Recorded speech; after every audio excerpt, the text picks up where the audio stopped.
Great. Shows that we're live.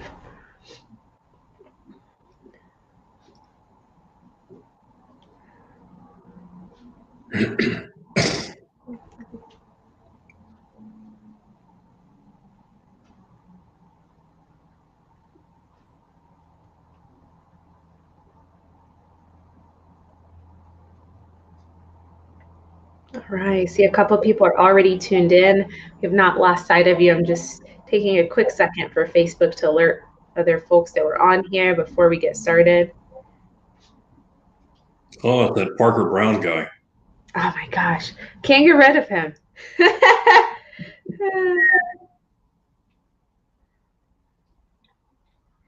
And as you guys are starting to tune in, I know there is a nice pause that we have at the start of this. Please be sure that you hit the like button so we see who's on. Start giving us some comments so we also can see your name visibly on our end. Okay. Looks like we are probably going to be as ready. Yeah, that's perfect. I think that was the quickest that I've done in taking a quick second. So good morning, everyone. Happy Monday to you. I hope you had a relaxing and recharging weekend and are excited to get a hold of this week with a renewed sense of energy. I am Juliette Abdel, President and CEO of the Westminster Chamber of Commerce, and I would like to welcome you back to our live broadcast that we host here daily, not only on our Facebook page, but of course on our YouTube channel, Westminster Chamber of Commerce. And if you're a returning viewer, which I see a number of you already, and I'll briefly pull up your comments here momentarily, thank you for making sure that you're coming back to get educated on the resources and services and all the amazing work that's going on between our city, counties, of course, our different stakeholders and other entities. Make sure that you hit the share button on this video. If, as you're paying attention to it, you find something incredibly valuable that others in your network should know about, which I know most of the things that we do share are incredibly valuable. So hit that share button already. And if you are new onto our page, then I would like to officially welcome you and ask for you to hit that like button, hit the notification so you can get alerted whenever we do go live or post any additional content here on our Facebook page. Of course, you can connect with us on all of our social media platforms at Westy Chamber on both Instagram, on Twitter, and of course on LinkedIn, Westminster Chamber of Commerce. So that's my long-winded spiel. But in the video section of this Facebook page, you'll actually find videos with the mayor and I dating back into March of last year. We first started this when COVID unfolded and have been able to provide you not only with updates that are timely and relevant, but with other resources that we are aware of, that we're involved in and engaged in as well. So there is a comment feature on this video. This is the opportunity for you to not only provide us with any compliments that you have our way that we like to hear, any pleasantries like Parker Brown has already shared a quick good morning note. It's also where we will pick up any questions that we might have. So as the mayor is speaking, if you think of any question that comes to mind, please drop that into the comment section so that way we can address it when we get to the open Q&A portion. This is a comment that comes to us from Wayne Anderson. It looks like Wayne's tuned in from the YouTube channel. Again, if you know of anyone that does not have access to their Facebook, you can always direct them to another social platform. We also have Dave Carpenter. I also see Tara as well. Good morning to you both. It looks like our past chairman, Brian Head, has hopped on, and our current chair, Peter Brissett, is also on here. Tina Silver, I see you in the back. You've not commented, but it shows me that you're tuned in on here as well. So have a great group that's on this broadcast, Mayor. Thank you so much for being on here with me. I will mute myself, and you can take it away with your comments and updates. All right. Thanks, Juliette. Good morning, everyone. Hope everyone had a pleasant weekend. First, I will ask you to go back to the comments section. Juliette has posted a link there. There's some new information that we have on rental assistance. Please take a look at that and see if there's anything there that provides you any opportunity. But also to your employees or friends or neighbors, if there's any issues related to rental assistance, please go there for some updates and some opportunities. We're kind of looking around at what's going on. I am very sorry to see what happened after our meeting last week. As we all know, there was a lot of commotion and upheaval in our United States Capitol. We had 5 people that lost their lives during that protest period. And unfortunately, there are starting to be arrests of both elected and non-elected people who were involved in that from last week. But in either case, Congress is back in session this morning. We'll see what happens there. We have a president-elect who will be sworn in next week. And then we'll hopefully get some commonality going back in our United States Congress to have them back to doing work. And the area that we wanted to talk about a little bit, I had mentioned last week that called the Westminster staff had been working with CDPHE on a proposed new test site in Jefferson County. That test site will be at the parking lot area of Fat Cats, just off of Westminster Boulevard. We did receive a document from CDPHE last week, which the city manager has signed, which will allow that facility to open. What I do not have absolute fact on it, will it be open what day of this week? We expect that to be working. I also want to draw your attention to the county manager for Jefferson County. Don Davis was instrumental in helping to get this funded. So we're now off and running. As soon as we know what time or what day for sure it will open, but it will be opening very soon. So it's another opportunity that we've had a lot of requests for, to try to get a test site on the Jefferson County side north of the Lakewood area, which this will be a big piece. My understanding is this is looking at capping at about 1,000 tests a day.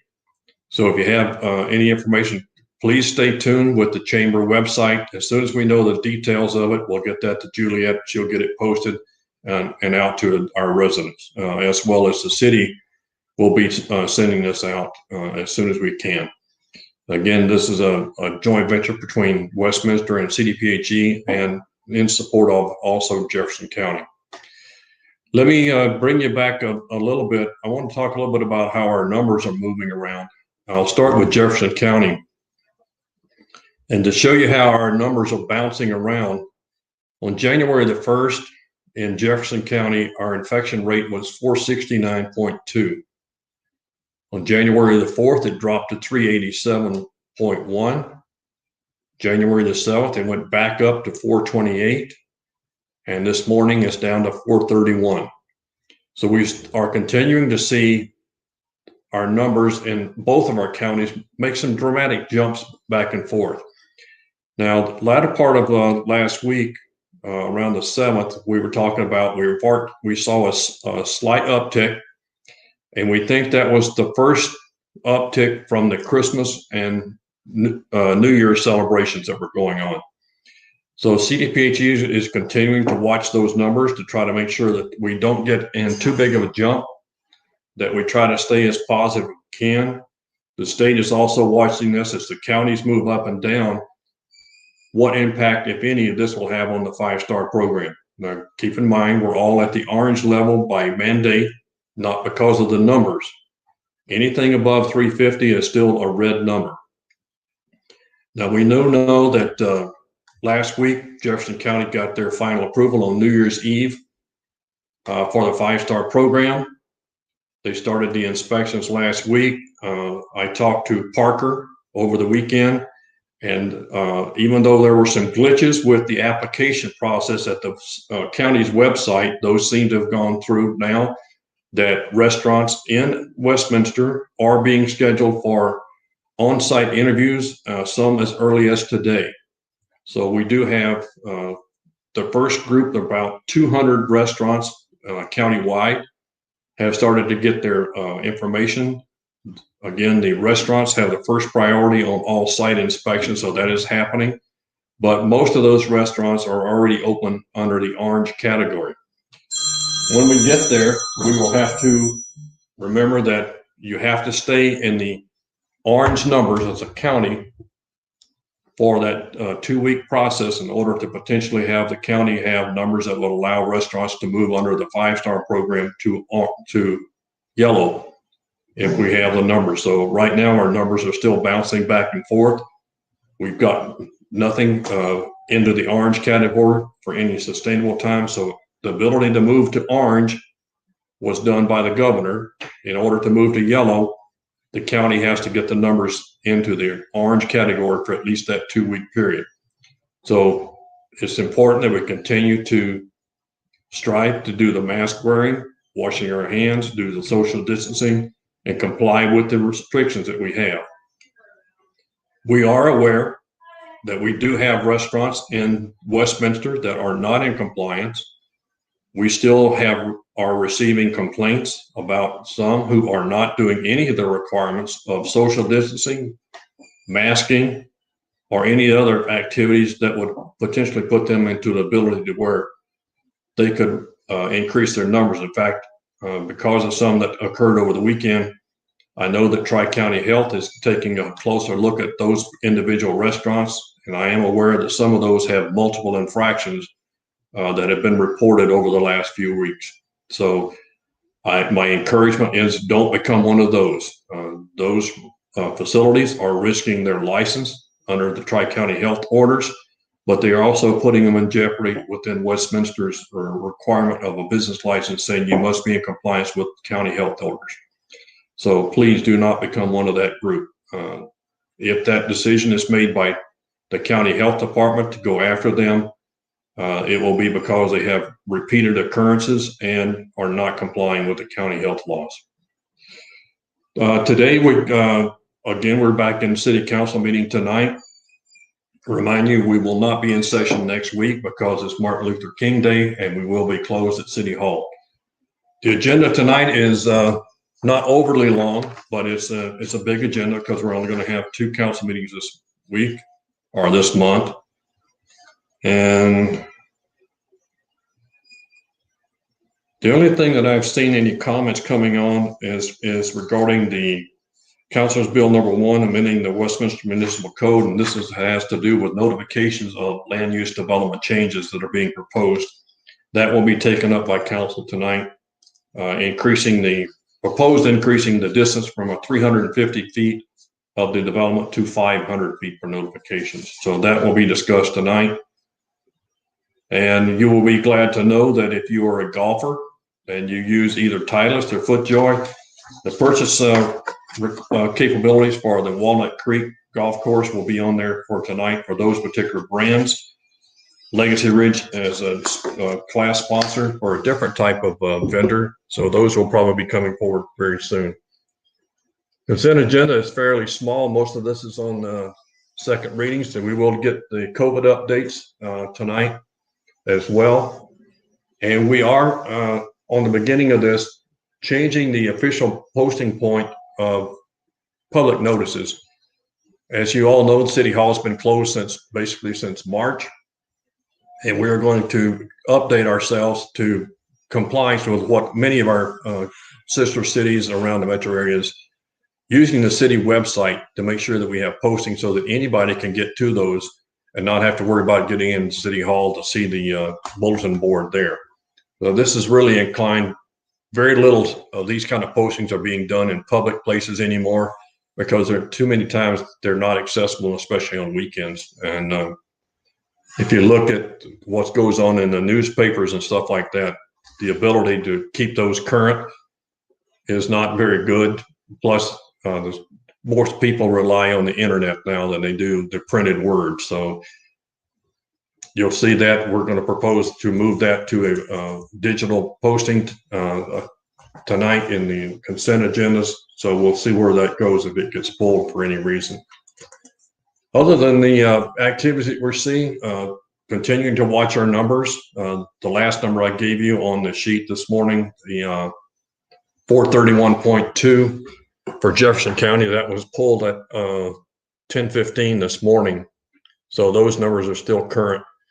We'll continue to watch those as we do every day, trying to make sure that we get the best we can. Jeffco and Adams, both under different health departments, those numbers are still different for the 2 counties. Each has seen a downturn and then a spike ups as we've seen over the last few days. So it's a very fluid number, but we want to continue to do that. I know we were question that had risen earlier today about the flags at half staff. Cities do not have the option of making the decision about a flag being raised or lowered to half staff. There's only 2 governments that can do that. That's the state and the federal government. Initially, the federal government over the weekend, I think it happened actually yesterday, did authorize flags to be lowered to half staff because of the loss of lives that happened over the last week during the riot at the United States Capitol. I believe the governor has now also authorized that on state buildings, but we are following federal guidelines of when that comes. I know this issue has come up in the past. Can cities do that? And the answer is no. That is, federal and state government only can authorize those. But in either case, I believe the all flags within the city of Westminster are now at half-mast. Other than that, Juliet, we've tried to enjoy the weekend. A lot of our restaurants opened back up last week. I know I've seen a number of parking lots that are busier. In fact, called a couple of them yesterday, and several around were on up to 1 hour waiting. It is reduced occupancy. We understand that 25% or 50 people, whichever is the smaller number. But it's good to see restaurants back open, serving. We're getting more people back to work. And if we can move forward, get our 5-star program going, get into those orange numbers, we'll get to see an increase again of what our numbers will be. So that's about what I have for this morning. Unless people have questions, if there's any comments, I'm glad to try to respond to those. But hopefully we'll have a much different week this week. Let's just try to keep each other in some level of sanity this week and get our businesses back open, get services restored sooner or later, depending upon how the numbers crunch out and how we can control our infection rates. We will again, over the next few weeks, probably have the discussion of council returning to live broadcast from City Hall, but we still have the issue of people infecting. The last thing I know of is I am hearing, I haven't seen it, that our populations in the 70 and older are starting to get some notifications, depending upon who their service provider is, which hospital chain, that they are starting to be scheduled for vaccines. I would tell you need to start with your medical provider, whether that's Health One, SCL, whoever, because they were caught on such short notice when the governor made that decision. It's taken them some time to get their programs of how they're going to notify the patients through their hospitals or through their health departments. So again, watch for your emails. That's my understanding how most of them are getting notified. But if you have any questions, call your health provider to see if they've initiated their program, and then we'll have to see where we go from there. There is still the issue, as we confirmed with CDPHE and the governor last week, that on Thursdays, the states are typically provided of the amount of vaccines they will receive the following week.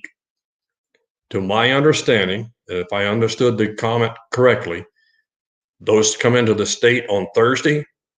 The vaccines typically arrive the first part of the following week. Colorado has not seen a continuous verification that the number that they were told on Thursday is what they actually get the following week. There has been disparity in those almost on a weekly basis. Sometimes they get more than one shipment in a week. Sometimes they only get a week. There still is a demand for vaccines that exceeds the capacity of the vaccines that they have. First priorities, 1A is still there. I don't know of any medical group that has been able to fully complete all of 1A, but they are starting to try to move into the 1B if they have vaccines available. First priority is still getting into our nursing homes, our senior facilities, our healthcare workers, and our first responders.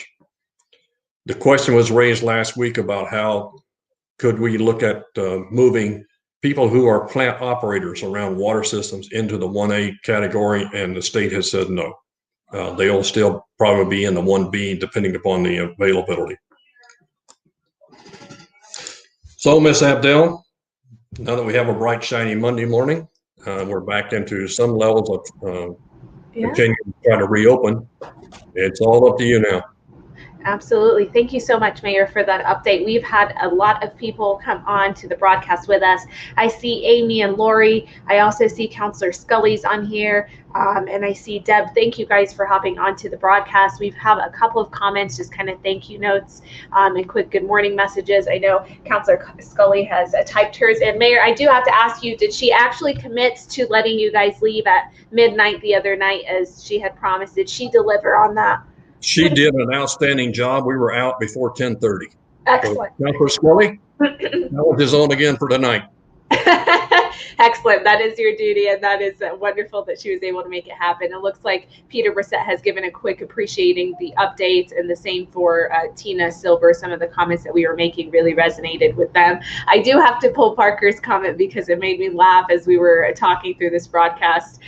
When we shared that he's back on the broadcast, he said that he's like a bad penny. He just keeps on showing back up. Well, I will neither confirm nor deny that, but it's always great to see you on to the broadcast, Parker, with us. Now, for those of you that are hopping onto the broadcast, we have Mayor Atchison with us, who's provided us an update on a number of items. He actually circled back on the Jeffco testing site that we had questions about a few weeks ago, and what that would look like as far as where it would be located. Details and further information will come to us hopefully relatively soon.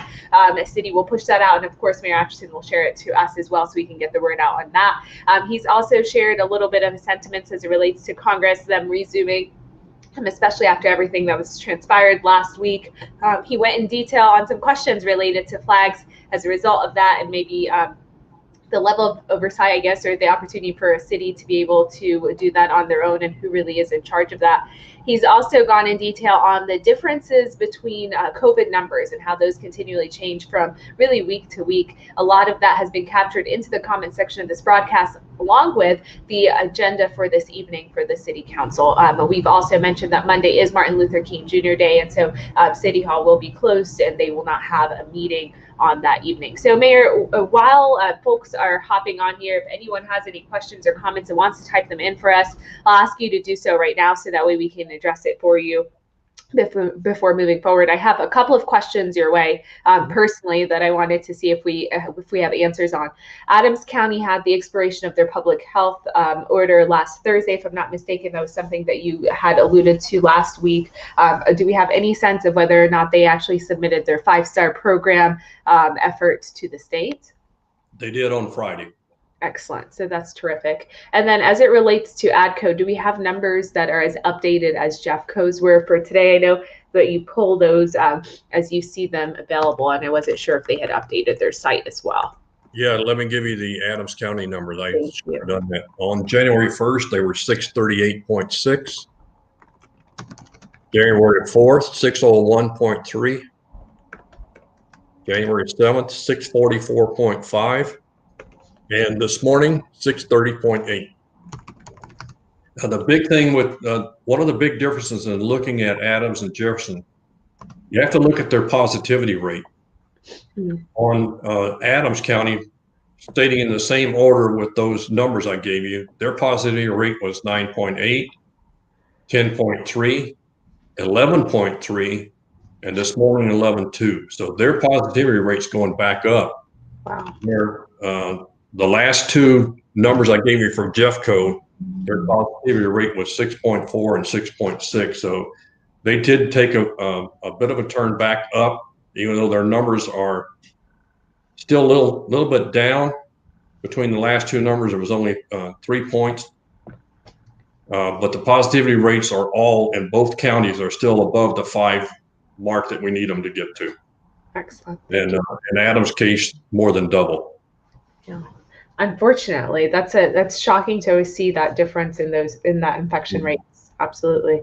So Mayor, I also had this other question that rose up. I think it came because we were talking about the 5-star program, how Jeffco had originally started with theirs. We had submitted it through, and then we were waiting on Adams so that they can move forward. And so the question came from a Jeffco business, and that was, well, why isn't all of Westminster and Tri-County, or why isn't Jeffco a part of that, since there are 3 other counties that are involved in it? So as succinctly as possible, if you wanted to answer that question for people.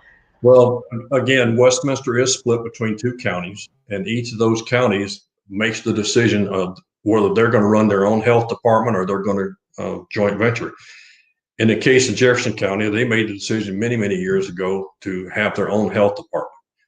Adams, Arapahoe, and Douglas have always shared, as far back as I can remember, a single entity. It's a cost savings to the county not to have to go with the whole thing on your own.